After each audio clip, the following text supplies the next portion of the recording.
조양호 사내이사 선임의 건은 사전에 확보한 위임장 등 의결권 행사 내역을 확인한 결과 이결 정족수인 3분의 2를 충족하지 못했기에 부결되었음을 선포합니다.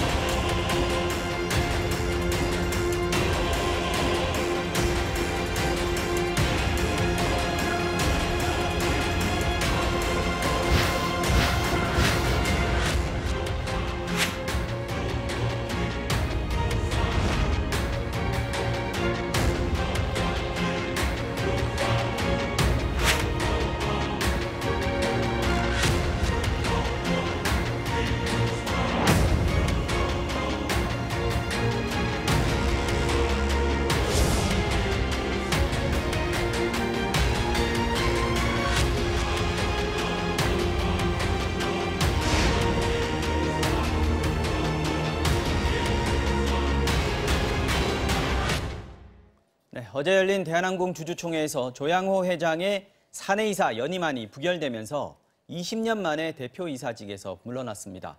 자본주의 경제의 핵심, 주주총회를 통해서 우리나라 재벌 총수가 경영권을 잃는 초유의 사태가 일어난 겁니다. 그런데요, 주총이 끝나자마자 대한항공 측은 조 회장이 경영을 계속할 것이다. 경영권 박탈은 아니다. 이렇게 선언을 했습니다. 어떻게 봐야 할까요? 김계 변호사 그리고 이웅혁 교수님과 함께 알아보겠습니다. 두 분 어서 오십시오. 네, 안녕하세요. 반갑습니다. 자, 이 교수님 먼저 어제 있었던 일 좀 정리를 해보죠. 대한항공 주주총회가 열렸고요. 핵심은 조양호 회장의 사내이사 연임안, 이게 부결되느냐 가결되느냐 이거였습니다. 네, 좀 부탁드리겠습니다. 네, 그렇습니다. 그 강서구 공항동에서 57차 주총이 공식적으로 열렸습니다. 네, 아주 자세하게. 네, 그 4건이 그 표결에 붙여졌는데요. 네. 가장 우리가 관심을 가졌던 것은 사내이사 연임이 찬성이 될 것이냐, 부결될 것이냐. 조 회장의. 그래서 결론적으로 보게 되면 수치상으로 64.1%대 35.9%로 사내이사 연임이 그 부결이 되었습니다. 64.09%가 찬성이었는데 부결이 됐다는 거죠? 왜냐하면 그 정관 등에 의하면 3분의 2 이상, 즉 66.6%를 확보를 해야 결국은 연임이 가능한 것인데 지금 약 2.5%를 확보를 하지 못했기 때문에 결론적으로는 연임이 그 부결이 된 것이고요.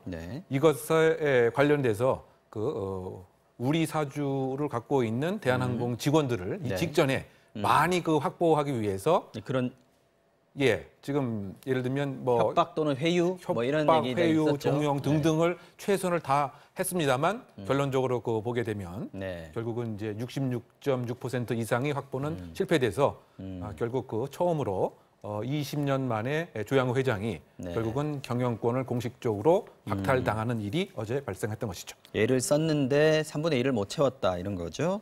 지금 참석 주주의 3분의 2 이상이라는 요건, 이게 대한항공에만 있는 겁니까? 보통의 경우에는 과반수, 이사 연임 관련해서는 과반수 찬성이면 통과되는 걸로 알고 있는데요. 보통은 이제 과반수 찬성으로 이사를 선임하거나 혹은 해임하거나 이제 이렇게 정관의 규정을 하는 경우가 많은데 대한항공 같은 경우에는 경영권 방어 차원에서 일부러 이 요건을 3분의 2라고 좀 가중해서 그렇게 규정을 해놓았다고 합니다. 어렵게 해놨다, 이게 지금 97년 외환위기 당시에요. 외국 기업으로부터 적대적 M&A 위협을 느꼈다고 하는데 그러니까 적대적 M&A라는 거는 이 과반 지분을 다른 외국계 기업이 확보를 한 다음에 이제 그 지분권을 행사해서 이사진, 경영진을 갈아치우는 이제 그런 행위를 뜻합니다. 이제 그래서 99년부터는 요건을 3분의 2로 변경해서, 그러니까 3분의 2 이상 확보하지 않고서는 이 경영진을 교체할 수 없게 이제 그렇게 만들어 놓은 것인데 그렇다 보니까 이번에 다시 이 사내 이사로 재선임되는 데에도 이 3분의 2라는 요건이 필요했던 것이고요. 결국에는 이때 이렇게 엄격하게 바꿔놓은 그 규정 때문에 결국은 이제 자식이 스스로에게 칼을 겨눈 셈이 되었지 않나 싶습니다. 그러니까 3분의 2를 채우기가 너무 힘들었던 상황이었고 작년까지는 괜찮았던 거 아니겠습니까? 그 전까지는요. 근데 이번에 부결이 됐는데 결정적인 역할을 한 게 역시 이제 국민연금 2대 주주라 그러죠.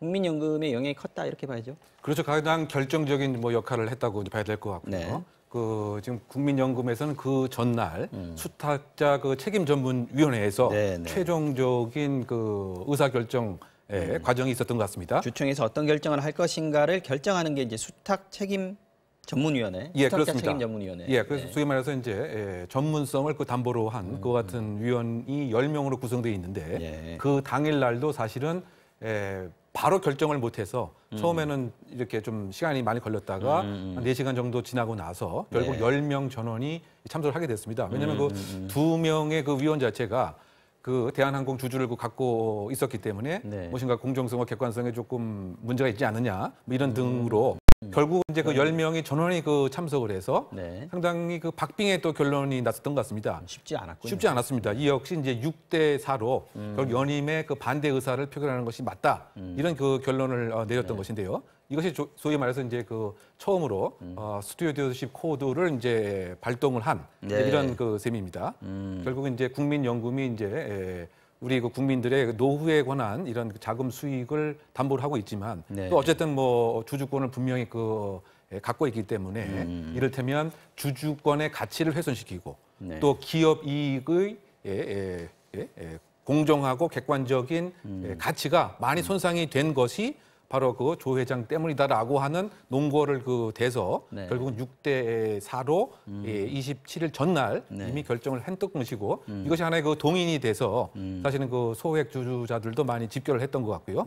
또 그 외국에 있었던 이제 연금 관련된 전문 회사에서도 역시 그 연임은 가당치 않다라고 하는 결론을 갖고 있었던 것이 아닌가 생각이 됩니다. 네, 그러니까 아까 3분의 1 이상을 지금 그 국민연금이랑 또 다른 소액 주주들이랑 해외 펀드들, 해외 연기금들이 반대표를 던졌다 이렇게 되는 거지 않습니까?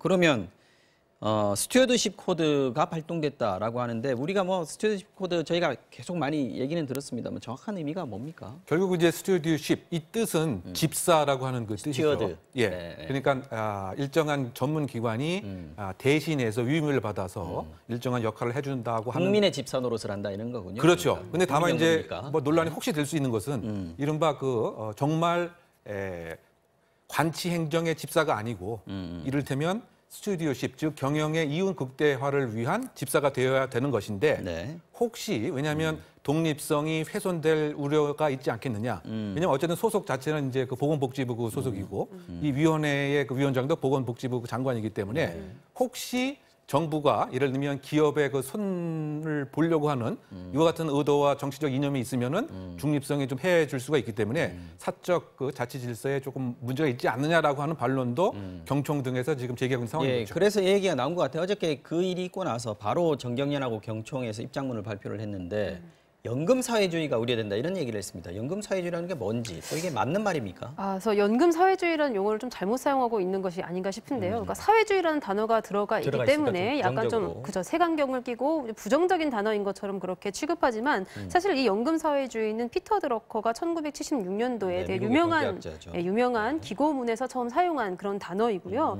그때 뭐 기업의 퇴직 연기금이라든지 아니면 뭐 자영업자, 공무원 또 교사 등을 위한 그 연기금의 한 30% 정도가 이미 이제 미국 기업들의 연기금의 30%가 연기금이 미국 기업들의 한 30% 정도의 지분을 가지고 있는 그런 상황 자체를 설명하기 위한 그런 용어였고요. 사실 피터 드러커는 이제 이러한 어떤 노동자들을 위한 그런 연기금에서 점점 지분을 확보하는 그런 추세가 더욱 가속화될 것이라고 그렇게 내다봤습니다. 그렇군요. 이제 그런 현상을 설명하기 위한 용어인데 이제 무조건 사회주의라는 말을 넣음으로써 이게 마치 이념적인 그런 부분처럼 그렇게 좀 오도되고 있는데 사실 이런 연금 사회주의의 뿌리는 미국 자본주의 시장이라고 보는 것이 옳겠다라는 생각이 듭니다. 미국이 이제 자본주의가 가장 발달한 나라인데 거기서 나온 용어고 부정적인 용어가 아닌데 지금 잘못 사용했다는 거고 그러나 잘못 사용했지만 지금 걱정하는 부분들은 거기에 이제 사회주의라는 말에 포함되어 있는 거 아니겠습니까? 아까 이 교수님 잠깐 설명해 주셨습니다만. 네.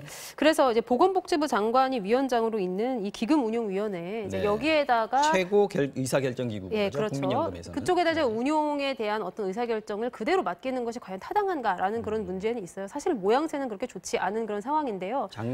복지부 장관이 위원장이고 그리고 각 부처 차관들이 또 거기 위원이 당연직 위원으로 그렇기 때문에 아무래도 어느 정도의 어떤 정치색을 완전히 지울 수는 그런 없는 상황인 것은 정권에 따라서 맞지만 투자를 하느냐 마느냐도 조절할 수 있고 또 경영권에도 개입할 수 있고 이러니까 독립성이 보장돼야 된다. 이 얘기가 이제 좀 그렇습니다. 앞으로 계속 나오겠죠. 그렇지만 이번 사안에서는 이제 거의 뭐 외국 투자자들이 이렇게 같이 연임 반대의 목소리를 냈던 것에서도 확인할 수 있듯이 그렇죠. 누가 봐도 객관적으로 이 부분은 좀 오너 리스크 때문에 오히려 이 기업 자체를 위해서 좀 이렇게 대표이사를 해임시키는 것이 맞는 그런 상황이 아니었나라는 생각이 듭니다. 네, 근데 그러니까 앞으로 이제 점점 더 스튜어드십 코드가 확대되면서 이제 이 부분에 대해서 어떤 공정성을 기할 수 있는 그런 별도의 다른 이제 절차와 제도, 시스템들이 좀 갖춰지면은 이러한 논란도 많이 줄어들 것으로 보입니다. 국민연금이 이 판단을 잘했냐 못했냐, 조양호 회장의 이사 연임을 저지하는 게 맞았냐 옳았냐, 이거 결과는 사실 주식시장에서 판가름이 나는 거 아니겠습니까? 어제 네. 주가가 올랐죠, 사실. 네, 어제 이제 부결되었다는 이야기가 들리자마자 한 5% 정도까지 주가가 급등을 치솟았다가요. 했군요. 네, 치솟았다가 나중에 장을 마감할 때는 2.47% 정도 오른 상태에서 마감이 되었습니다. 그렇다면 이제 주식시장에서는 대한항공에 대한 국민연금의 결정도 옳았다 이렇게 판정을 한 셈이 됐는데 앞으로 좀 더 두고 봐야겠습니다만요. 그런데 대한항공하고 조 회장 태도 때문에 지금 말들이 좀 나오고 있습니다. 주총 끝나자마자 아까도 잠깐 말씀드렸습니다만 사내 이사직에서 물러나지만 경영권 박탈은 아니다. 보도도 그런 식으로 하지 말아달라 이렇게 공식 입장을 밝혔는데 이 부분 어떻게 봐야 됩니까? 결국 이제 그 형식적으로는 이제 그 사내 이사가 아니지만 실질적으로는 분명히 경영권을 행사할 수 있는 경우의 수와 영향력이 여전히 있다라고 하는 뭐 이런 얘기를 좀 하고 싶은 것 같은데. 대주주인 것은 맞으니까. 그렇죠. 첫 번째가 이제 대주주이기 때문에 대주주로서의 뭐 권한 행사가 분명히 예상되는 것이고요. 또요. 그리고 그 다음에 이제 그 아들이 여전히 이제 이사직을 현재 맡고 조원태 있기 때문에, 사장. 네, 이른바 그 섭정의 그 형식으로 아들을 통해서 주요한 의사 결정은 분명히 그 행사할 것이 아니겠느냐. 수렴청정 같은 이제 그런 것이고요. 그리고 어쨌든 지금 그 공동 대표의 그 형식을 빌게 되면은 여전히 영향력은 그대로 있을 것이고 또 회장이라고 하는 그 직함도 여전히 유지가 이제 되기 때문에 사실 뭐 그렇다고 본다면 이렇게 주주총회를 해서 형식적인 의사 결정을 한 많은 그 주권자들의 의미 자체가 몰각되게 되는 것이죠. 그렇죠. 그래서 이것은 과거에 이제 그야말로 오너라고 하는 황제 경영의 그런 생각을 그대로 갖고 있는 것은 아닌가 저는 좀 그런 비판을 하고 싶고요. 네. 어쨌든 간에 지금 공식적으로 주총을 통해서 결정이 한 것은 지금까지 이루어졌던 횡령 배임에 있어서의 오너 리스크라든가 투명치 못한 그 경영이라든가 이런 것에 있어서는 일말에 분명히 그 책임을 지고 조직 혁신과 그야말로 그 윤리 경영이라고 하는 새로운 그런 그 대한항공이 필요한 것이 아니냐라는 것이 이제 주총의 결과로 한다면 제 개인적인 생각으로는 설령 실질적인 경영권 행사는 가능하다 손치더라도 조직 쇄신의 차원에서 좀 더 그 기업의 경영과 또는 오너가 분리되는 이런 기업 혁신적 모습을 이 기회로 좀 보여줄 필요가 있지 않는가 생각해 봅니다. 사실 그 과거 사례를 좀 보더라도 오너라고 하더라도 제주주라고 하더라도 실질적으로 경영에 참여를 하면서 등기이사에서는 이름을 빼는 경우들이 꽤 있었어요. 네네. 그 뭐 일가족들이라고 하면 그 등기사 안 올리고 월급은 받아가고 배당금은 받아가고 네네. 그러면서 이제 책임은 좀 지지 않고 또 연봉 공개도 안 해도 되고 네네. 이런 부분들이 있기 때문에 그렇지만 조양호 회장이 대표이사 이사직을 지금 잃었는데 경영을 계속하겠다. 이 부분은 좀 다른 측면이 좀 있어요. 자, 경영권을 박탈당한 것은 아니다라는 그런 표현을 썼는데요. 사실 경영권이라는 이야기 굉장히 많이 쓰지만 이게 정말로 우리가 권리라는 단어를 붙여도 되는 용어인지에 대해서는 좀 한 번 더 생각해 볼 만하지 않나 생각이 듭니다. 이것이 뭐 법률상 규정된 어떤 권리라는 것은 아니고요. 단순히 이제 노조와의 관계에서 노조가 노동권을 주장하니까 이 노동권이 이제 법률상의 권리인 거죠. 거기에 이제 대응해서 만든 말이 이 경영권이라는 것인데 이 경영 업무는 사실은 사내 이사들이 하는 것이 맞습니다. 그래서 사내 이사직에서 박탈되었다고 한다면은 당연히 경영 업무에 대해서는 손을 떼는 것이 맞는데 그럼에도 불구하고 경영권이라는 단어를 써서 나는 아직 그래도 경영권이 있다라고 주장하는 것은 이제 상당히 좀 구시대적인 그런 발상이고 주식회사의 그런 구조에도 맞지 않고 또 이제 이번에 이제 주주들이 행동으로 보여준 어떤 주주 권리 행사 이런 측면에서도 굉장히 좀 맞지 않는 주주의 요구를 무시하는 그런 처사다라는 비판을 피할 수 없을 것 같습니다. 자, 지금 지배구조를 보면 한진그룹의 지배구조를 보면 한진칼이 제일 위에 있어요. 지금 조양호 회장이 계속 회장직을 유지하는 것도 그것 때문인데 한진칼 주총도 지금 내일 바로 열리게 돼 있습니다. 내일은 어떻게 될까요?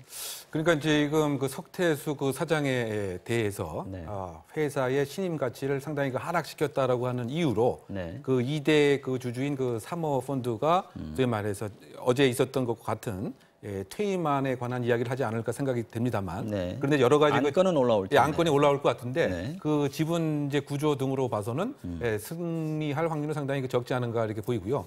더군다나 그 국민연금도 입장에서는 석태수 사장에 대해서는 부결을 하지 않을 것으로 내부적으로 정한 것 같습니다. 그렇습니까? 뭐 그런 등으로 봐서는 석태수 회장은 계속 그 지위를 유지하지 않을까 생각이 되는데 어쨌든 석태수 회장은 지금 조양호 회장의 그 오른팔로 사실상 그 알려져 있고 네.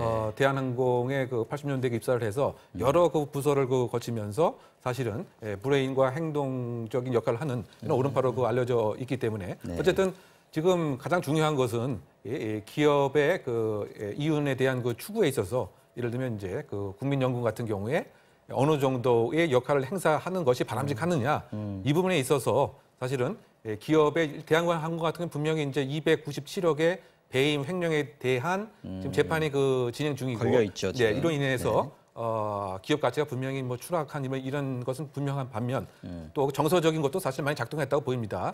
땅콩 회항에서부터 물컵 갑질에 거기서부터 시작됐어요. 이르기까지 네. 결국 이와 같이 이제 아직 죄가 확정되지 않더라고 하더라도 그야말로 이제 윤리 의식 또는 오너의 무엇인가 공적 인물에 대한 도덕감 뭐 이것이 가장 중요한 기준 포인트가 되지 않을까 생각해 봅니다. 네, 해외 외신에서는 이번 일들이 이 한국 자본주의 어떤 이정표가 될 것이다 이렇게까지 표현을 했는데요. 여기까지 얘기하고요. 다음 이슈로 한번 넘어가 보겠습니다.